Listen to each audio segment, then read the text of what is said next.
I'm out for a woodland camp tonight. I had this camp planned for last weekend to celebrate my birthday, 52 in case you're wondering.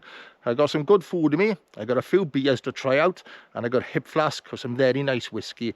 And I set up camp, get a fire going, and we're going to have a nice chilled evening. But feel free to pour yourself a drink and you can come and chill out with us for the night.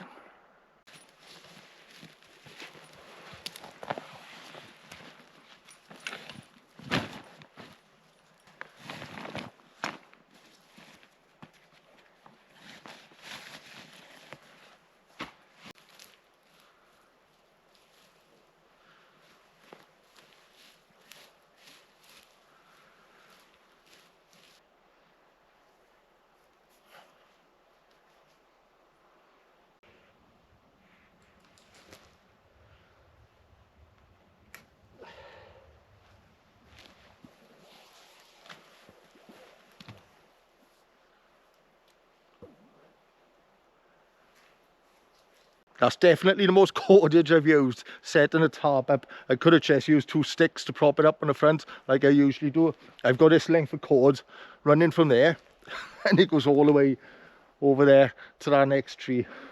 Never mind, as long as it works.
I'm expecting a cold one tonight. Temperatures are meant to be dropping to 0, so I'm wrapping up nice and warm.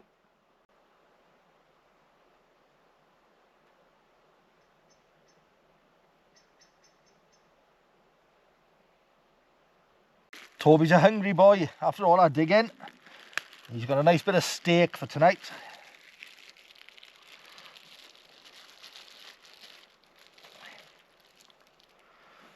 Go on in, buddy.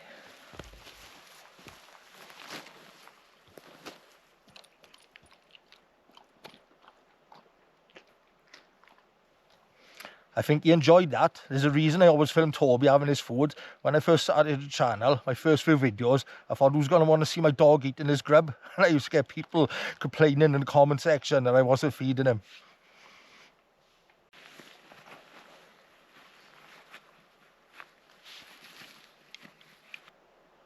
Another can before I have food tonight, and I'm giving these a shout out tonight for a fellow Aberdarian, Macho Mango. So the guy that runs this brewery, Chris, he hasn't been going long, and he canned his first IPA back in December 2023, so he's only been going for just over a year. And I'd seen him floating around on social media, and I've been meaning to pick him up and give him a try. And I got in touch with him the other day, and he very kindly popped him up the house to me. So I got 3 cans of me. This one is a Rude Boy. It's a West Coast IPA. They're all IPAs, and this one is a 6.2%.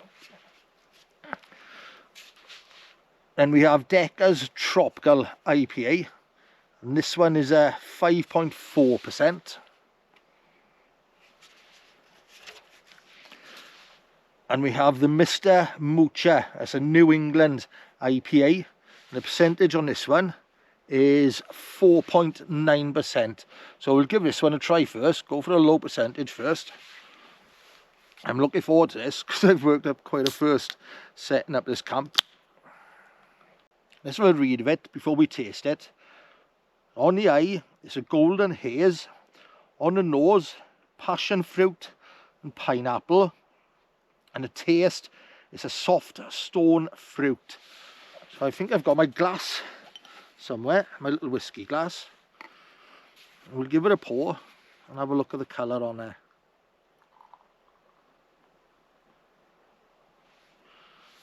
Yeah, it's definitely got that golden haze. It's a nice light colour.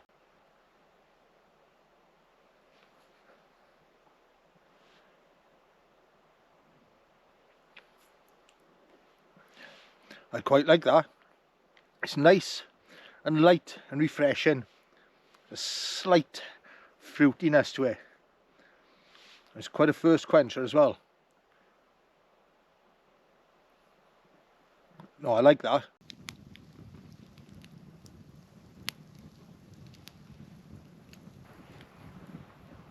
I'm not going to bullshit you all and pretend I worked hard collecting all that wood. When I was planning on camping here last weekend to celebrate my birthday, I'd come off a 12-hour night shift and was fancying a lazy camp. This isn't too far from my house. I call this my extended back garden. I've walked here from my doorstep today. I came here beforehand, did a little recce of the area, and I carried 2 big bags of logs with me and I stashed them up there in the woods. Come on in. No, buddy. I'll be acid.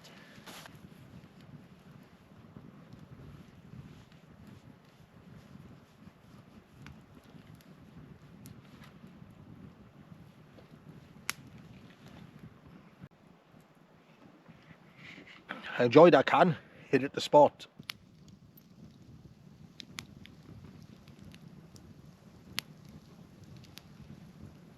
It looks like somebody camped in this spot many years ago and left their litter. There's an empty can there.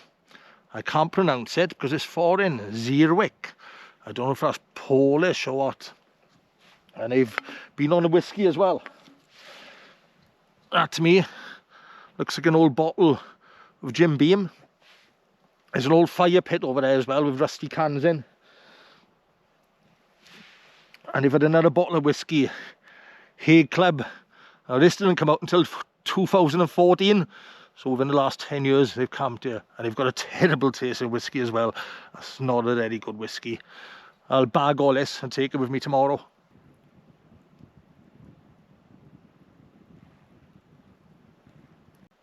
And I get food on the go now, burger tonight and sweet potato fries.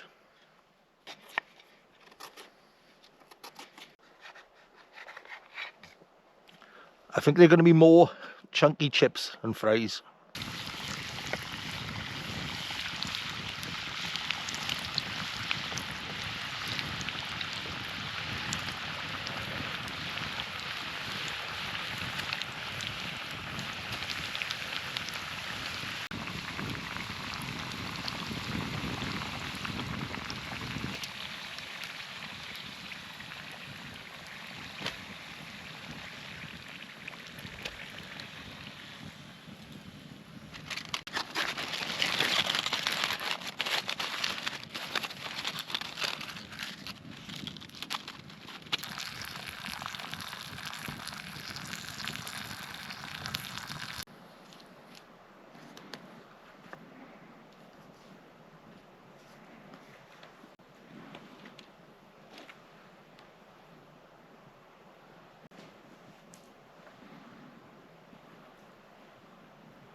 Almost forgot my lettuce.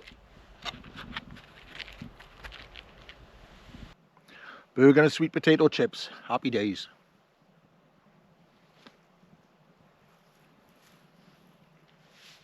They may not look that good, but it tastes good. I've sprinkled them with coarse sea salt as well. Nice. That burger's pretty good too.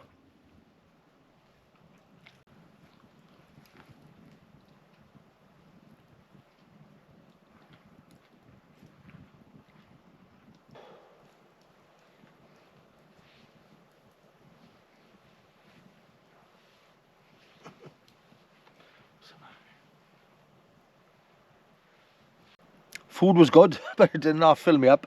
I've had to have a good 45 minutes to let it settle before I try my next can. So I'm going to try the Decker's Tropical IPA next, and this is 5.4%. Again, we'll have a little read at the back. So on the eye is liquid sunshine, so I'm guessing it's quite light in colour. On the nose, stone fruit, and taste is a citrus tropical. Sounds good. Let's give it a pour into this glass. Have a look at the colour on it.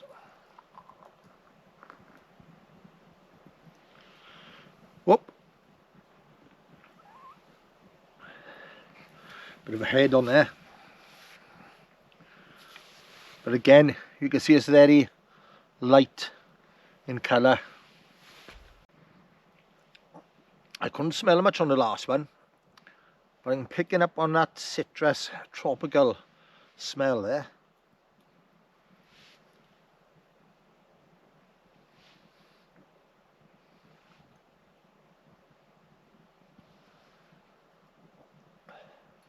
It's another nice one. Again, it's nice and light and refreshing. Yeah, and in the taste as well, I'm picking up on that bit of citrus. These are pretty good.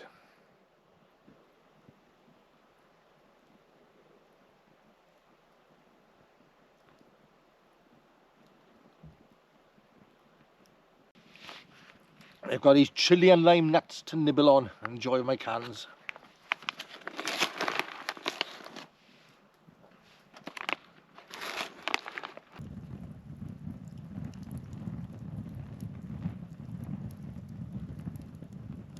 It's a funny old night. As soon as the sun set, the temperature dropped and it went really cold, and it's surprisingly mild now. It's just got 9 o'clock.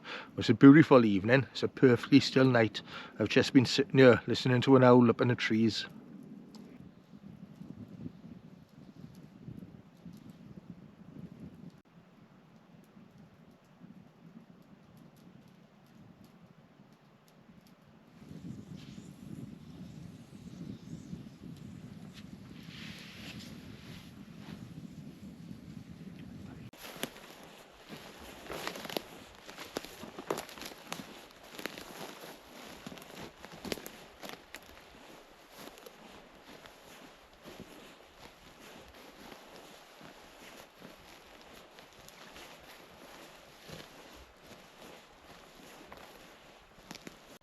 I'd like to say a quick hello to Lee and Juliana. Cheers both.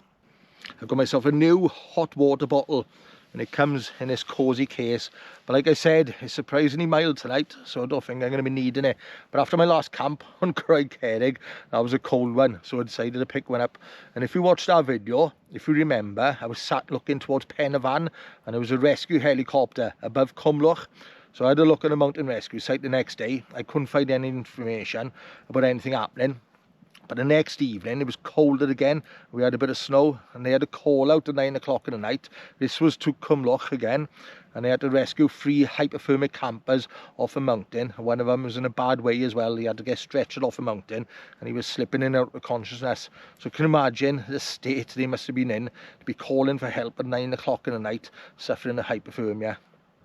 And there's been a lot more cases over the years of wild campers getting rescued by mountain rescue because they're getting caught out in bad conditions. And I think a lot of it has got to do with social media. I think they see wild campers on top of a mountain covered in snow, and they think, oh, that looks pretty, we're going to give it a go. And I've seen it myself on our Wild Camping UK group. I've seen people on there saying they're going to attempt their first ever wild camp in the middle of winter when it's freezing cold, and they're asking for advice on what sort of gear they need to take. If you're going to go camping for the first time, at least wait until warmer months, because if you go out there inexperienced with the wrong equipment and you get caught out in bad weather, you're going to end up in trouble, and there's a good chance you're going to need mountain rescue to get you off a mountain.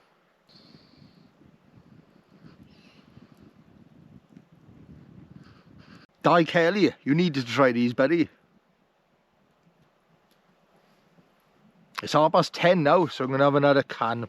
In the video, it probably looks like I'm boshing 3 cans in about 10 minutes. But the reality is, I'm sitting here for maybe 7 or 8 hours. So this is Rude Boy West Coast IPA. And this is the strongest one. This is 6.2%. And it's saying, on the eye, it's a golden light amber colour. The nose is citrus and piney. And taste is bitter and fruity. That's right, I remember him saying this is a bitter one. Right, let's crack it open and give it a go.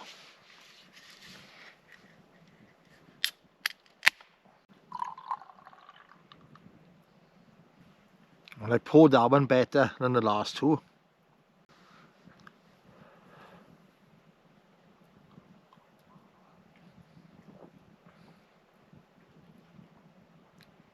Yeah, that one's a little bit more bitter.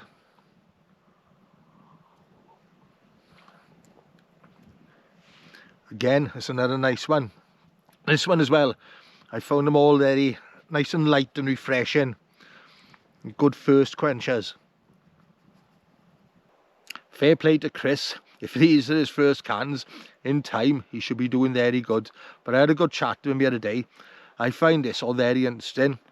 And he's telling me he's still got a full-time job, and in his free time then he concentrates on a brewery, and he's doing it all single-handed. He brews it himself, cans it himself, does the labels himself, and he was telling me he's going to be bringing out a stout and a double IPA at 8.5%. Should be pretty cool to follow his journey. I'll put a link up in the video description for Macho Mango, and Chris was telling me if you're local to the Aberdare area and you want to order some cans, if he's available, he'd be happy to deliver them to you.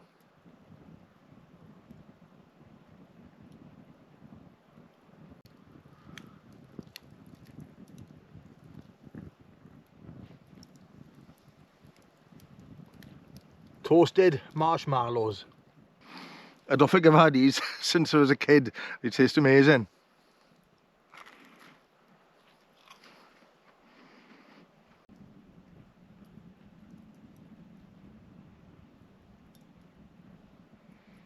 The time's creeping towards midnight now, and I'm thinking maybe I should pour myself a wee dram. And why not? I think 52 laps around the sun is a good enough excuse.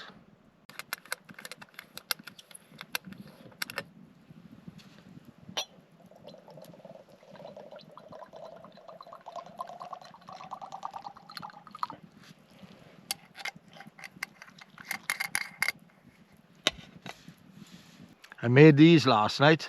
King Majul dates.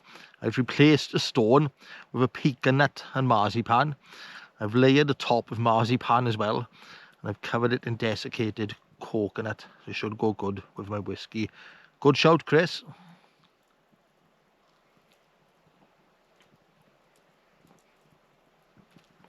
They taste amazing. This whiskey was a Christmas present of Marianne, and it's one of my favourite whiskies, and I haven't had it in years. It's an Indian whiskey, and it's called Amrut.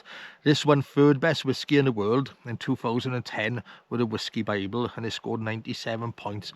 It's 50%, and it really is a mighty fine whiskey. It's up there with the best of Scotch whiskies. It's got a fantastic nose on it. It's really strong.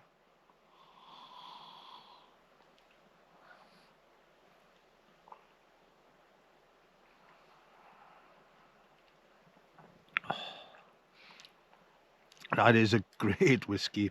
You really wouldn't expect a good whiskey to be coming out of India.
toasted marshmallow and a nice strong cup of coffee for breakfast. Nice.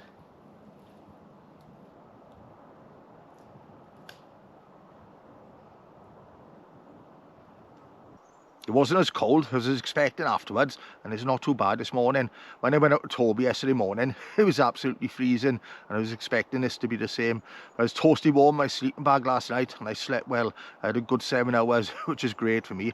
And even though I had a little drink last night, I'm feeling remarkably fresh this morning, which is nice.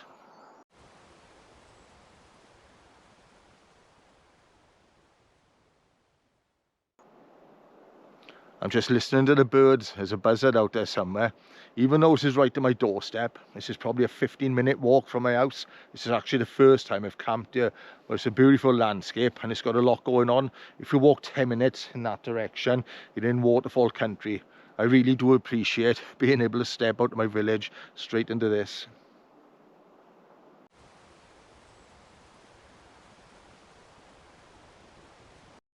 The only thing that's spoiling it for me here, only a little, is the fact I can hear traffic coming from a road in that direction. It's a very busy road, but I'm really surprised I can hear it because it's miles away.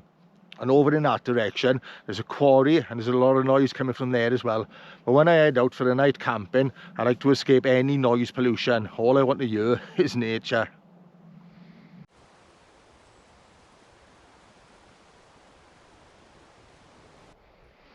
There'd be no chance of you having a fire up here in the dry summer months. This whole area is covered in this dry grass. I've seen it ablaze so many times. On the walk in yesterday, I passed a lot of scorched trees where fire has torn for the area. All you need is one little spark or a fag end in there and the whole lot will go up.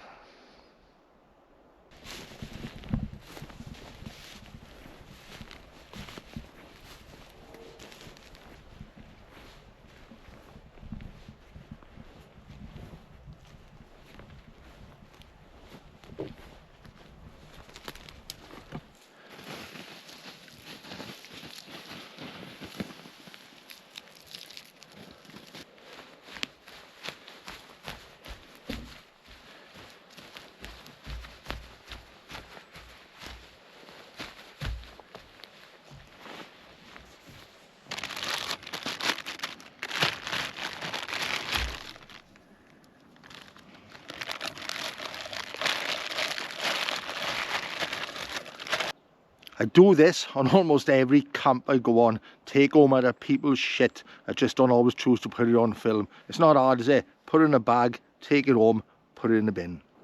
Right, I'm out here, folks. Thank you for watching.